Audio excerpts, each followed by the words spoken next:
Hey, what's going on, guys? Today we're going to talk a little bit about money and wealth and Amazon stock and why Amazon is killing it, why Facebook is killing it. And also, I'm going to make a little statement about rappers and why rappers can't be job creators. So get comfortable, buck up your seatbelt. We're going to get started on the Black Financial Channel right now.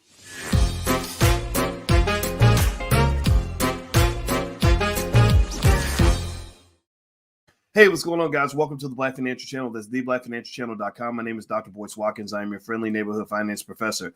At the Black Financial Channel, we talk about Black wealth and Black economics every day, sometimes as much as 10 times a day under one condition. The condition is that we are Black first, and you have to be okay with that. So if you're okay with me being a finance professor who, not a finance professor who happens to be Black, but a Black man who happens to be a finance professor, put a hashtag B1 in the chat, hashtag B1 if you are also blickety Black like I am. You ain't got to be Black to be here, but we got to have some Black pride up in this mug, especially Black History Month. I mean, come on now. So anyway, let me hop into this conversation. First of all, I'm going to ask y'all a question. And I want to make a little statement just because this was on my brain. And when God put something on my mind, I have to share it. It just comes out. How many of you saw that Amazon stock is killing it? How many of you, give me a yes in the chat if you have seen that Amazon literally shot up 14% in the overnight hours? Anybody else maybe own some Amazon and see your bank account take a pop up? Amazon stock did extremely well. Give me a yes in the chat if you saw what was going on with Amazon. It was a very big deal. The stock went up about 14%. That's a pretty big move. It's really interesting. I'm going to break that down for you in a second. Give me a yes if you saw that.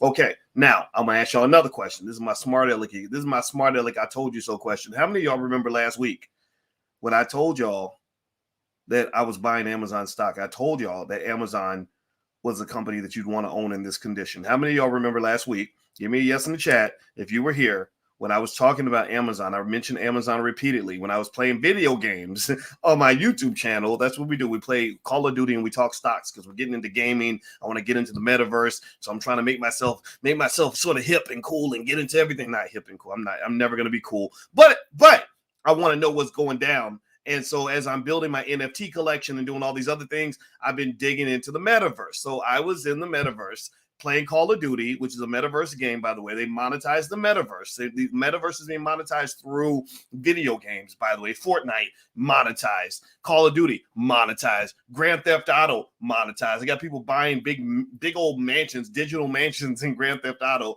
for they'll be like, we'll give you this $10 million mansion for $8, right? And you can build this fake digital. It's crazy, right? Well, we were talking about Amazon last week. Amazon, I remember specifically saying Amazon is my stock pick of the day. And I said it for about 2 days, right? Not because I knew what their earnings report was going to be, but because Amazon is just special. They just know how to make money. They know how to make money the way Tom Brady knows how to throw touchdowns. So Amazon it was an easy kind of prediction. It's not like, because remember, right now what you're dealing with is a changing stock market where, because the conditions have changed, it's become much more difficult to make money.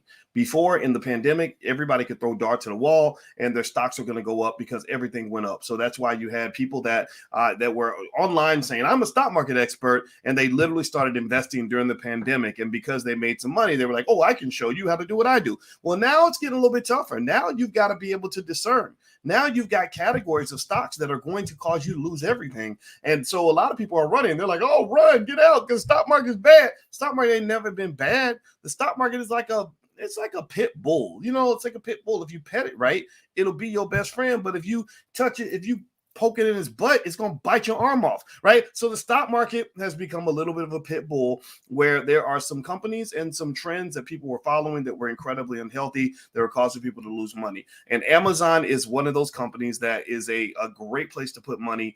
Now the stock is a little higher. Now it's a little more expensive, but even at a more expensive price, I still think Amazon is a good place to go in my view. Now, here's another thing I was thinking about today. This is almost a little bit independent of this, but it's kind of connected, right? Because it's about Amazon. So let me just share this thought. All right. So, when I think about rappers, right, when I told you guys I had one conversation with Kanye West. I've only talked to him. Well, maybe was it twice or once? I think it was. Yeah, it was one time. That's right. I should remember the time I talked to Kanye. I mean, he's Kanye. It's important, right? Well, anyway, I remember we've known each other for about 18 seconds. And I remember him saying to me that he's worth, $4 billion or something. And I guess he didn't know me well enough to know that I just don't give a shit. I don't care how much money. that whole bragging about money, that's just not my style. I'm not into that, right? Maybe hip hop fans are into that, right? Because people like rappers who brag and tell you how they're better than you, and that's weird. You shouldn't think narcissism is cool. But low self-esteem people maybe think narcissism is a good thing. Like, oh, he thinks he's great, so he must really be great. No, he's just saying it because it's childish to me, to be honest with you. But I listened. I said, oh, nice. So then my next question is, okay, so what are you doing with that money? What's going to happen with that money? So I saw Kanye on what was that show? The Drink Champs, where, I hope they're not drinking too much because they're going to have liver and kidney disease in a few years. Like when you start getting around 45 or 50, you don't want to be the drink champ when you're 50 years old. It's cool when you're 20, but when you're 50, you're the drink champ. You're the dirty alcoholic that falls asleep on the porch on your way to pick up the kids. And the kids are like, why am I got to step over daddy? Daddy puked on himself. I don't want to be around daddy. Daddy scares me, right? But so you don't want to really be a drink champ when you're 50, but maybe when you're 20, I guess it seems cool. I have no idea. But anyway, on Drink Champs, Kanye made a statement where he said, once I'm worth $1 trillion, I'm going to give every black person $100,000. I said, that is like the weirdest thing I've ever heard in my life. You're telling me that being a billionaire isn't enough, right? You got to be a trillionaire. It's literally a statement from outer space. And here's the deal. Here's what I was thinking. It's not to say he's a bad person, that he wouldn't do anything good for black people or good for the world. I think he can. It's his money, his life, whatever. But here's a benchmark I want you to kind of consider. This is for the grown-ups in the room, for people that actually want to challenge. We were reading Black Labor, White Wealth last night by Dr. Claude Anderson. And one thing he said is that you have to challenge your celebrities to have a code of conduct, just like the Jewish community does. They challenge people. That's why Whoopi ain't got a job right now. It's because they're not going to let you just get away with no nonsense, right? So here's the deal. I think that anybody who is out here bragging about how much money they have, this is my new rule. Anybody out here who's bragging about how rich they are should be challenged to create jobs for black people. To me, I'm not going to measure you by how much money you have, how many Lambos you have, how many Gucci belts you have, how many Prada bags you bought, or how many Fendi bags. I think the Fendi bags are the ones that are like $5,000 a piece or whatever that, or maybe it's something. I get them all mixed up. I want to look at how many jobs you've created, and I don't want to hear you tell me you created 8 jobs for your best homeboys. I want to did you create 20,000 jobs? Jeff Bezos, and this is where Kanye comes in, and Jeff Bezos and Amazon. This ties it all together. Jeff Bezos with Amazon did y'all know this? Give me a yes or no if you knew this. He has created 1.6 million jobs. 1.6 million jobs for a lot of people, mostly white. He's a job creator. Elon Musk has probably created 200,000 or 300,000 jobs or more with SpaceX and Tesla. So when a rapper or anybody comes to me and says, or he gets on the album and says, look at how much money I have. I'm paid, right? Anybody who brags about how paid they are, my next question will be, okay, when a grown man is paid like that, he's supposed to be an economic god. He should have the ability to manifest a reality that doesn't just elevate him above everyone else. Everyone else should be elevating with you. There should be what in economics and statistics we refer to this as a correlation. A correlation is where different entities move together. So your wealth should be tied and tethered to the wealth of the entire black community. So if you're getting richer, pay attention now. Give me a yes if you're following what I'm saying. Listen, give me a yes. Tell me you're getting what I'm saying. If you're getting richer and your people are getting poorer, then you ain't done nothing. You ain't done nothing but ran your mouth on the record. Seriously. Now white folks might love that. They might love to pay black men to get on the stage and call themselves the N-word or whatever and make you feel like you're a man because all these little Beckys are screaming in the crowd. But I'm not impressed by that. I'm going to hold you to a higher standard because I've been reading guys like Dr. Claude Anderson, a grown-ass man who wrote some of the greatest books in the history of all mankind. And he told me to tell you that before you go bragging about how much money you got, why don't you brag about how many people you've helped? Before you rap about the fact that you're from the hood, why don't you show me how the condition of the hood has improved because you went off and became the prodigal son who went off and got successful and brought some wealth back and resources back. Seriously, I mean, think about this. I mean, am I crazy? Am I a weirdo for saying that? Look, if I go off and if my family's starving to death, and I say I went down the block and got some food, and mama, I ate good, and I start rapping to mama, my mama here starving to death. She got flies on the face and a big bloated belly because she ain't ate for 2 weeks. I'm like, mama, look how good I ate, and I'm doing selfies like with me in the restaurant and telling mama how good I ate. My mama's starving to death. What kind of man am I? And what kind of community are you when you allow that BS to pass? When you allow grown-ass men to do these things? Now, this is not about Kanye West. I brought up Kanye because Kanye is the guy who brags about being a billionaire. Don't brag about being a billionaire, brother. Brag about being a job creator. When you can show me you created 10,000 jobs, that 10,000 people have jobs because you leveraged your wealth to do that, you've developed industry, then I'm impressed. Same thing with Jay-Z. Anybody who's just known for being rich. Do you understand? Give me a yes in the chat if you follow what I'm saying. All right. So do me a favor. Hit the thumbs up button. Thumbs up, thumbs up, thumbs up. Share, subscribe if you haven't done it yet.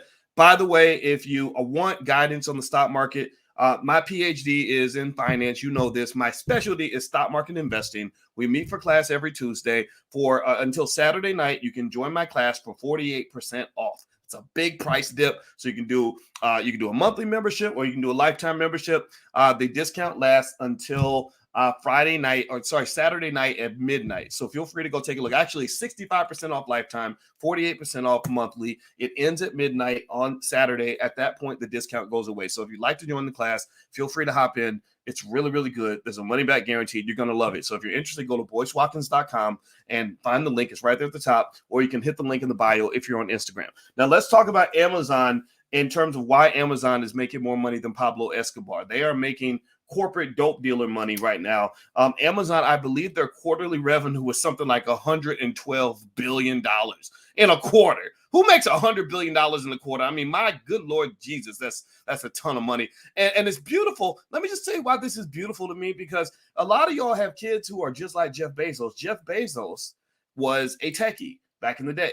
Some of y'all got sons and daughters who are really, really smart with math, really, really good with computers, really, really good with, they can design apps. They've taken a coding class.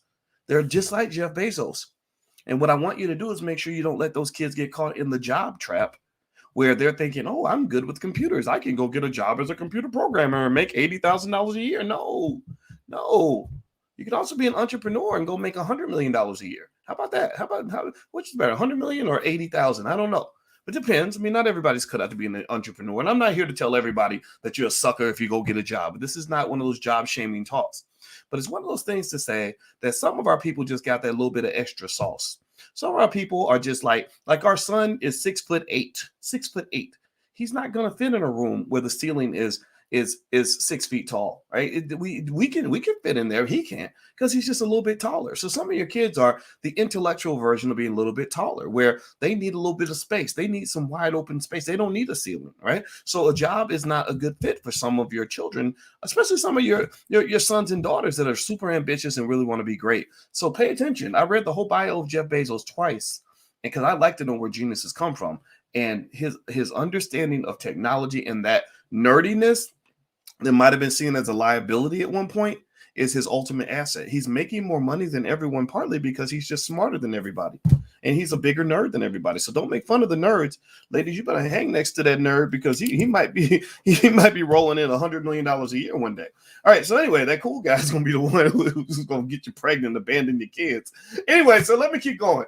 So Amazon, they've increased the price of Amazon Prime, which is another reason why Amazon's a good company to be invested in during this tough time, because Amazon stock, Amazon has pricing power. Pricing power is important during an inflationary period because prices are going up, which means consumption goes down. They're worried about an economic downturn. Amazon is just built to withstand all of that. They've also got this amazing web services business that's just killing it, making insane amounts of money. Their advertising business made $10 billion in the quarter. So Amazon's sneaky, because they'll just pop up out of nowhere and say, oh, we have this little business over here we never talked to y'all about. Oh, it made an extra $30 billion. Like, they'll just do something like that. So I'm suspecting that they're always going to have these little surprises. I really am excited about what they're going to do with their space ventures and things like that. Now, let's talk about Facebook for a minute. Facebook, give me a yes or no if you saw what happened with Facebook stock. Facebook stock got slaughtered this week. Facebook stock dropped more than it's dropped in a long time. And what's interesting is that a lot of analysts are basically saying that Facebook stock still isn't finished dropping, which is kind of like, whoa, whoa. I'm going to pull it up on my screen so you guys can kind of see just what that dip looks like. So they're really actually surprisingly not saying to go and buy this dip in Facebook. And part of what is going on, in my view, is that they're a little bit concerned about the fact that Facebook didn't just have bad numbers. They had bad guidance, meaning they had bad predictions for what they're going to do in the future. It's one thing if I say I've got a temporary problem that's going to go away next month. It's another thing if I say, yeah, I got a temporary problem, but it's really indicative of a long-term issue. So if you look at Facebook stock, if you're on drboystv.com or the Black Financial Channel, you can see this right here. So you see this big, gigantic dip. I mean, like it's falling off a cliff. And you can see that Facebook got hit pretty hard for a couple of reasons. One, their user growth is actually slowing down. They've actually, I think they had negative user growth, negative average monthly user growth or something like that. So Facebook's platform is getting a little bit stale, apparently. But the thing about it is it was growing so fast that when you have a company that's growing that fast, just slowing down in growth can be a problem. So that's what they call the second derivative problem. The second derivative problem is it's like you're driving down the road and you're going 80 miles an hour, and then you go from 80 miles an hour to 75 miles an hour, and they say, oh my God, you're going so slow, and you're like, I'm going 75 miles an hour, dude. What are you talking about? That's kind of what happens with stock prices. Or if they say, whoa, wait a minute, last time you accelerated, you went from 50 to 55. Now this time you went from 55 to 56. So you're increasing, but you're increasing at a decreasing rate, right? So you have these second and third derivative analyses. If you're mathematical, you know what I'm talking about when I say derivatives. It's kind of like tough. It's really tough for these companies to meet those expectations. So here's where people are saying Zuckerberg might have made a mistake. I don't know if he made a mistake or not yet. I think it's premature to say this. They found out okay, so pay attention now. Facebook just changed its name to Meta. Does everybody know that? Give me a yes if you know that Facebook is no longer Facebook. If you look up Facebook stock, if you look up FB, the ticker symbol, you will not find Facebook anywhere. Facebook is not Facebook anymore, which is so weird. It was the weirdest thing ever. So Facebook was in the middle of a controversy where there was a lady who used to work next to them who basically went around saying terrible things about the company. So they were being hauled in front of government agencies all around the world. And it created a lot of problems. So now Facebook is no longer Facebook. Facebook is now Meta. So this was a huge signal. This was like, yes, we have seen something that y'all ain't seen. In finance, we refer to this as the signaling effect. That's what this is referred to in research, the signaling effect. So when Zuckerberg goes out and does something so bold as to say, we ain't Facebook no more, we're Meta. We Meta, y'all. Then people are like, holy crap, Meta, we better get in the metaverse because Zuckerberg is Jesus. He knows everything, right? So everybody's metaverse, right? That was the talk of the town. NFTs have now become the talk of the town, driven by the metaverse conversation. So Zuckerberg is the leader in this space for the most part, right? So Zuckerberg comes back and everybody lines up at the earnings report and they're like, how much money did you make in the metaverse, Mark? Tell us how much money you made in the metaverse. And he's like, actually, we lost money in the metaverse. It's like, womp, womp, womp. You're like, what? You're losing. Wait, so this new thing you're doing, this new thing, you just renamed your company after this venture. And not only did you lose money, but it looks like you're going to lose a ton of money for a long time. That's a problem. That's a big problem. That's like somebody saying, I left my husband for this great new guy. And you're talking to your sister like, oh, wow, he must be something special if you don't, because Billy was a good man. You dump Billy to be with Joe. And then she comes back and she's like, yeah, Joe, he gave me a disease and he beat my ass last week. And you're like, wait, so this is the horse you're betting on now? You're betting on Joe? And she's like, yeah, things might get better one day, but I don't think that they will. Well, that's a problem. That's a big problem, right? Your faith in your sister's ability to choose her relationships has suddenly plummeted because she left the good man to go be with the bad man. So people think that Facebook left its relationship with existing social media to move into this thing called the metaverse. They're under the assumption that this must be a profitable move, that Facebook is going to come back with a whammy. They're going to come back and show that they're making more money than anybody in this new space that nobody understands. And they come back and say that, no, we didn't actually make money. We lost billions in this space, and we're going to keep losing billions for a very long time. That's an issue. So Facebook stock has been punished. A lot of people have lost faith in Facebook's ability to make money. I personally think it could be an overreaction to the stock. So I'm closely looking at the analyses because I really don't believe Facebook is that terrible of a company. I'm just going to give you my 2 cents on it. I think there's some redemption there. But what is really a little bit tough right now in terms of understanding what's going on is that a lot of these stocks are significantly, severely overvalued. So, when Facebook drops that much, you're like, oh my God, that's terrible. But the thing was, some would say Facebook was a bloated stock in the first place. So if I show you another chart, actually, I'm going to do is hit the thumbs up button. Please hit the thumbs up, share, subscribe. And also, like I said, if you want to join the stock market investing class for the discount, please feel free to go to boycewatkins.com. Or if you're on Instagram, you can hit the link in the bio. I'd love to have you in class, and you can leave me questions, and I'll answer your questions each week. And I can guide you through all of this. This is what I do. This is what I love. All right, so let me show you all the Facebook stock price over the last 5 years.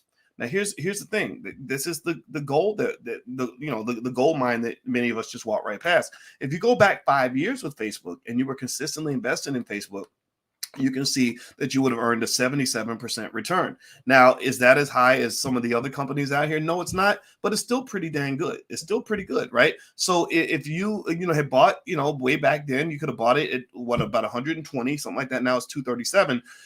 It was as high as it reached a peak of 376. So if you were buying up here, then you're probably a little sad.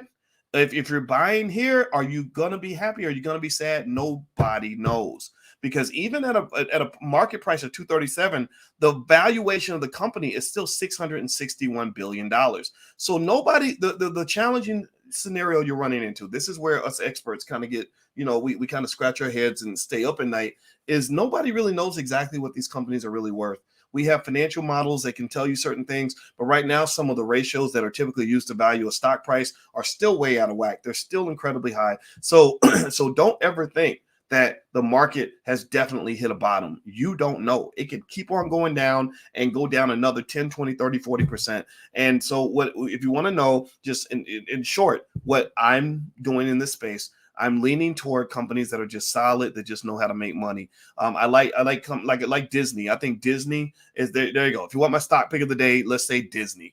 I believe Disney is going to do well when the economy fully reopens. I believe it's going to reopen. Let me tell you why I think the economy is going to reopen. I think now that the whole world caught that Omicron thing, like basically the virus was like, okay, you can have a zero COVID policy if you want to, but we're going to bust the door down and we're going to get in there regardless. It's like trying to keep smoke from coming into the cracks in the windows or whatever, right? It's in there now, right? Everybody done had it. You've been forced to confront your fears. It's almost like you're scared to jump in the pool and they pushed you in the water. And now you realize that it wasn't as cold as you thought. You realize you're not going to die when you fall in the pool. 99.9% of us did not die from this virus. Well, I just saw a study today. Tell me if y'all saw this. If my Instagram's The Real Boyce Watkins, if you're on my Instagram, you might have seen it. If you haven't seen it, look at that video. There was a study in England. Did anybody see? Give me a yes or no if you saw this, where they deliberately injected unvaxxed people with the virus. Did y'all see that? Like people that unjabbed, they did not people who were protected. Air quotes.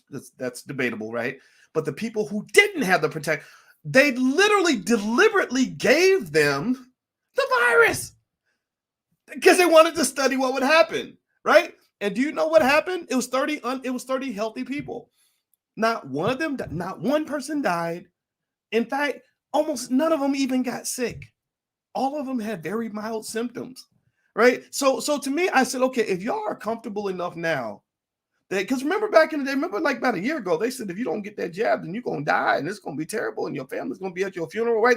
They made you feel that way, like you can't go to the movies with us because you're gonna kill everybody. Not only will you gonna die, but you're gonna kill everybody around you, right? Right? And I'm not making fun of you. You can make whatever the choice you make, but y'all can't come on, tell me the truth. There wasn't a little bit of overreaction. Come on, just raise your hand. Raise your hand if you think there was. Give me a yes if you think there was a little bit of overreaction, right? So we went from that to like shut it all down, we're all going to die, to literally they're doing studies where they're deliberately injecting people with the virus just to see what's going to happen.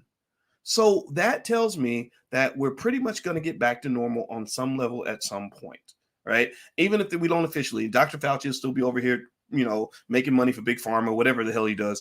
But I believe the economy is going to get back to normal, which means companies like Disney, I believe are going to really get their footing, because Disney benefited so much from the pandemic. Disney got forced to get gangster with Netflix, and now they're competing with Netflix. Now, if you go into the online, online ecosystem, if you go into even metaverse, you're gonna find Disney in there, like, just making money like nobody's business. They're gonna be like the rich guy at the club. They're gonna have all the money, but then Disney also knows how to make money outside. They know how to make money outside. They make big money from sports. They make amazing amounts of money from their parks. They make tons of money from their cruises. So once all that comes to play, I believe what's going to occur is that Disney is going to come out with an earnings announcement that's going to blow the socks off all of this. I don't know the date of the earnings report. I'm going to go look it up, but I have positioned myself to get some Disney and just be waiting for when it's going to happen. Because also, as this economy gets a little weird and the Fed creates a lot of uncertainty, a lot of these stable companies are the place you want to be. So that's my 2 cents on the issue. That's what I'm saying. And I hope you guys make money. And we can talk about more stocks. And by the way, the benefit of joining the class, if you want to join us, is that if you have a stock I didn't talk about here and you want me to look into this stock for you, I will come to class, I will look it up, and I'll tell you whether or not I would buy that stock. It's not investment advice, but I will tell you whether I would add that stock to my portfolio or not. So that's one of the benefits you can have. So you can come in, leave me questions. So feel free to sign up for the class. The discount lasts until Sunday night, 48% off the monthly option, or 65% off if you want to just jump in for life. And then you can begin. You can leave me your questions. You can leave me whatever it is you want to do. We're here to help you. Okay. So feel free to go to boycewatkins.com, or if you're on Instagram, click the link in the bio. I'm out of here, guys. God bless you. Thank you for listening. It was real. My wife and I will do a pillow talk again soon. And if you haven't seen that, just go to boyceandaliciatv.com. We do a lot of stuff over there too. All right, guys. I hope this helps you. Love you. Take care. God bless you. Peace.